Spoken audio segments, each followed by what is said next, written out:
What actually controversial opinion do you have? I believe that parents should be given a grace period after giving birth in which they have the choice to humanely euthanize the child if it unexpectedly comes out with a disability. I agree with this. The emotional and financial burden of having a child with a disability is so utterly taxing to the parents involved.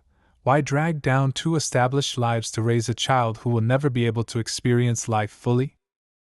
As someone who has grown up watching my mother's whole life change for the worse due to my brother's disability, I can totally understand your viewpoint. However, it still sounds pretty awful. My brother has autism. My whole family has worse lives because of it. I have autism. Can't communicate verbally, but text is okay. I have made my family's lives worse, and they would have been better off had I never been born. I've overheard my parents saying that I'm their prison sentence, and I haven't spoken to my sister or brother in years, even though I see them all the time. They don't look my way, and I pretend that my fear of eye contact is the reason I don't look back. You know, the shitty thing about autism is that I'm aware of everything that's going on, and I see how things work, for the most part, but I just can't communicate. It's like my body language and verbal skills are paralyzed, but I can express myself so damn clearly when I write my thoughts down. Yes, someone is home, I just can't come out to play. I'm totally dependent on my parents because I can't do things like buy groceries or get haircuts by myself, no matter how hard I try. I've written it all out in steps. Walk into store, find items, put items on counter, pay the cashier, grab the bags, exit the store. But then as soon as I walk into the store, it's like a crazy acid trip of sparkling beans and strange lights. I don't know how to describe it, but I feel completely out of place. Anyways, of course it's too late to kill myself now, as a young adult. That would devastate my family, and the savings of not having to deal with me as an idiot-dependent adult just wouldn't be worth it. So I'm just biding my time, living for them and trying not to be too much of a burden. I'm not depressed, but I feel like I'm overstaying my welcome here. I don't contribute to anything, and I know that people don't want anything to do with me. I wouldn't either, so I just look down at my hands and wonder why the rest of me can't be so normal. I think the anti-bullying propaganda is ridiculous. Bullies don't disappear upon reaching adulthood, and it's imperative to teach children how to deal with a-holes. Edit. Allow me to clarify. As I'm getting PM'd, I absolutely do not condone bullies. I simply believe that personality is always going to be present. I moved 18 times by the time I graduated high school. I was never at a school long enough to experience much of anything but bullies. I was lucky and had a father that owns a chain of martial arts schools. I'm in no way a bully, unless you're my little brother. We need to stop punishing kids for standing up for themselves. Chicken? Anyways, I couldn't agree more. I dealt with bullies in the workplace, as a professional adult, and am astonished at the passive response of most people, including management. In one case, I allowed the person's bullying behavior to slide, but as it stifled the team's productivity, it was no longer acceptable. I went through management for help on dealing with the bully, but in the end had to use good old confrontation and rally group strength to shut him down. He left the team soon after. I grew up with the expectation that you need to take care of yourself. As an adult, it will be rare for someone to punish that bully. Kids need to be taught to stand up for themselves and others. The advances of modern medicine are introducing too many bad genes into the human genetic pool and exposing the human race to a weakened genetic makeup. Upvote because it's nice and controversial. I'll ask this question though. What exactly do you mean by weakened genetic makeup? To me, that suggests genetics which are poorly adapted to the environment one lives in. In our environment, with modern medicine, many of these bad genes just don't matter because they're not a bar to successful life. Think nearsightedness. In Neolithic days, yes, that's a critical genetic weakness. Hard to hunt like that. These days, what with A, less bow and arrow hunting, and B, well, glasses, poor vision is actually not a handicap. Willing to hear argumentation on this. Everyone seems to be looking at this the wrong way. This is not about resistant bacteria or antibiotic abuse. It is about diseases like asthma, type 1 diabetes, Treacher-Collins syndrome, and various others that are spread via genes. I speak with knowledge on this subject because I am asthmatic, my wife is type 1, and I have a cousin with Treacher-Collins, and I have seen my cousin's children come out far more deformed than himself. I see diabetes type 1 spreading through my wife's family with nearly every offspring.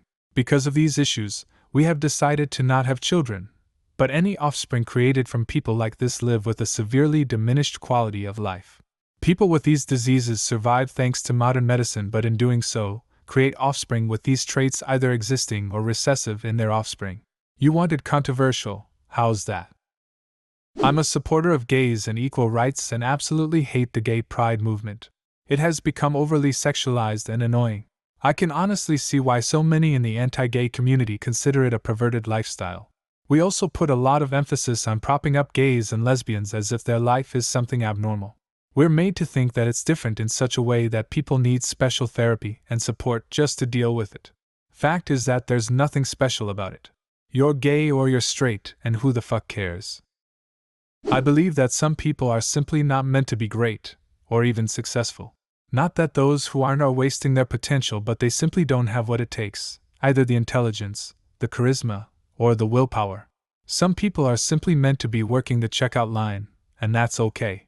That's pretty controversial in a society that believes everyone can do anything they set their mind to.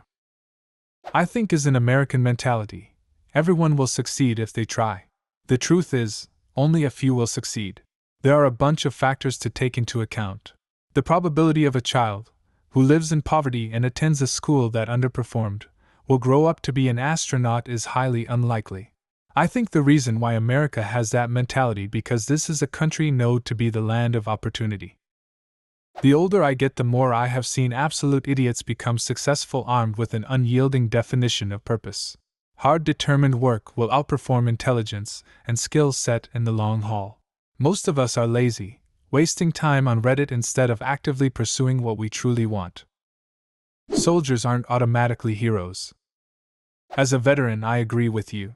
I've seen plenty of soldiers, Marines, sailors, and airmen who are absolute scumbags. I've also seen plenty of perfectly decent people in uniform, and I've seen a few people who blew my mind with how selfless and good they were. I'm uncomfortable when people fawn over me, and I was the same way when I was on active duty.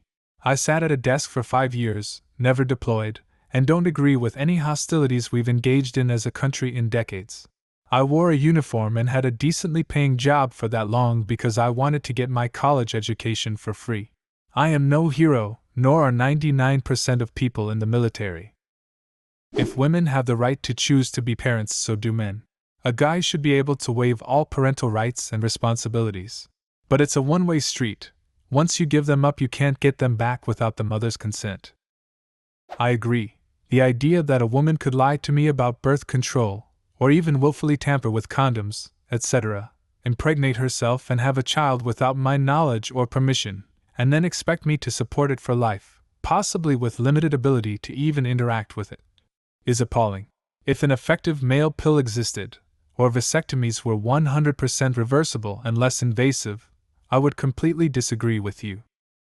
I believe that being a stay-at-home mom to one child is definitely not the job most women make it out to be, especially if your husband has to come home and cook and clean and do the grocery shopping. As a stay-at-home mom of currently one child, I agree. I think I have it easy right now.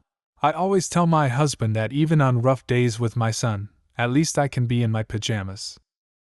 I rage a little bit when I hear women talking about how men who work full-time careers to pay for everything should do half of the housework when they are married to a stay-at-home mom. Just no. I don't view the extremely handicapped to be people. I went to high school with a kid who couldn't do anything for himself, including breath. He just laid in his chair staring off into space. He was not capable of moving other than occasionally twitching and making the scariest shrieking noise you have ever heard, and he did not respond to people trying to interact with him. He required 24/7 care and never has any chance of living a normal life since he relies 100% on others to do everything for him, including breath. To me, that is not a person, that is just something that happens to have a heartbeat. I work with severely disabled individuals, and I have to say, though I don't agree with them not being human, that these people were not meant to survive. They have families who care about them, but their lives become dedicated to keeping a probably miserable lump alive. It's a huge waste of resources, though it does keep me employed. I've grown to care about every single person I've taken care of, but there is no quality of life there. there's nothing. We shouldn't be sending everyone to college. Not everyone is cut out for it, not everyone is smart enough, and not everyone will get much out of it. We still need people to fix leaky pipes and roofs, to mow the lawn, to drive your kids to school on the bus.